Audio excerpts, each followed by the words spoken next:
Hello, Lou Signorino, 3 Red Barn Lane.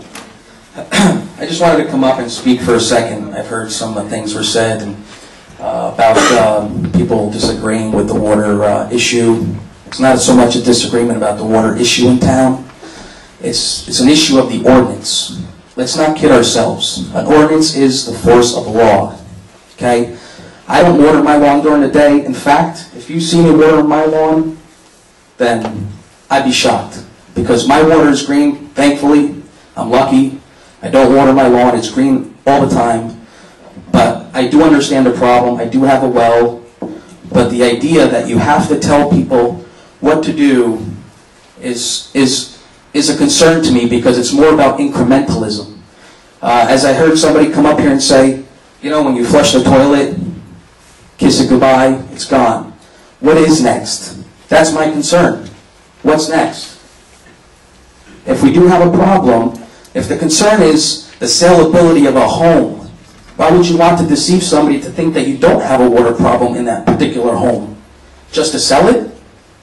You know, we talk about ordinances, that's why levees collapse and things and the others. The truth of the matter is, if you have an area that's got a problem, you should be concerned about maybe development in certain areas. You know, if a city has a problem with flooding, you don't just rebuild it in the same spot and expect insurance to take care of a problem. If it happens again, you know it's probably going to happen again. So if you have a problem in a certain home, that home is a problem. And you know what? I think it would be a testament to our community. If indeed we do work together as neighbors, then that should really be where we should start. That's where we should basically build on, is neighbors communicating, helping each other, educating. This is great. Look how many people get up here and talk about the issue. This is really what's going to work. You're never going to get people, I mean really, how are you going to enforce it? And it's very scary to think that if we're going to put a law in the books to tell people that they can't water their lawn most of the day, even though it should already be common sense, and I keep hearing that again because I last council meeting, but the truth is, where are we going to stop? When people come home on the weekend, they want to wash their car, that's going to be a problem? I just don't get it. I just don't get it. Thank you.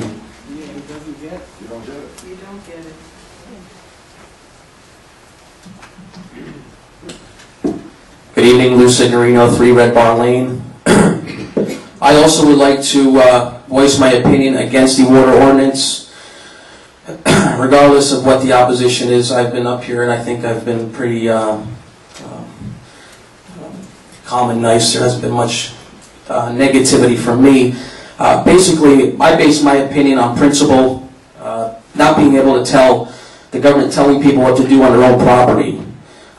This only becomes a habit. This is a natural force when it comes to government, and I think as the council and mayor, your job is to basically practice restraint. Okay, there is a lack of data. There was a study by the U.S. Geological Society. And one thing that really struck me was that on average, 1 inch of rain equals 17.5 million gallons per square mile. Now I know that we have a lot of clay in the area. We may be sloped. We don't live on a cliff. But how much water are we replenishing? So there is an incomplete data here. And but my concern really is about freedom. In West Milford, compared to other places where I've lived or gone to school, there's more of a sense of freedom. And there are those that would compare the size of government to the amount of freedom that one has.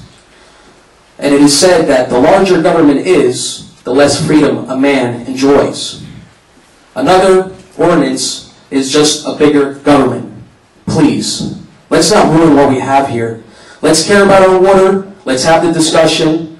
Let's lead by example. Talk to your neighbors.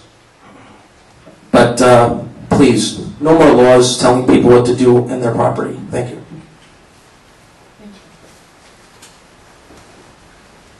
Anyone else?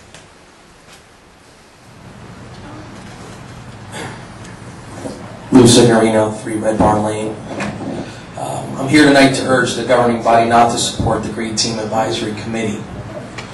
The reason is, it seems like every meeting I come to, in one way or another, somebody's trying to figure out a way to tell people how to live their lives, or tell people what to do. And I know I'm sick and tired of it. Basically, my understanding is it's a committee whose purpose seems to shape people's lifestyles, impose their personal beliefs on others who may otherwise disagree. Talking about a handful of unelected persons who in the short term may initiate with good intentions, but in the long run will, it seems by proxy, take place of our elected officials.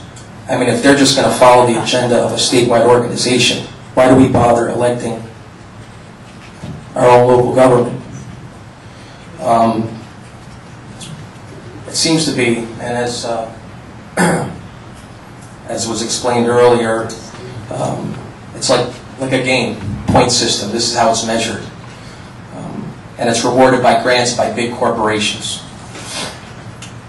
How many points? I guess that was pretty much answered. 20 points for that water ordinance. I kind of had a feeling there was some kind of involvement there with the green team. But I've had enough, and I think West Milford's had enough. These are tough times. I think we ought to learn our lesson. A lot of what's going on right now is due to ever-expanding government, unaccountable government, and this is not going to help. Please, I urge you to put a kibosh to this. In fact, I would like to suggest the governing body consider an ordinance reduction committee. We've heard talks about changing the form of government and other things, but normally what happens is you go over the books, look through the current ordinances. This is something that I encourage, because I'm sure we can find plenty of other ordinances that are unnecessary. So instead of trying to go in the direction of ever-expanding government, please, let's keep government simple and accountable. Thank you very much.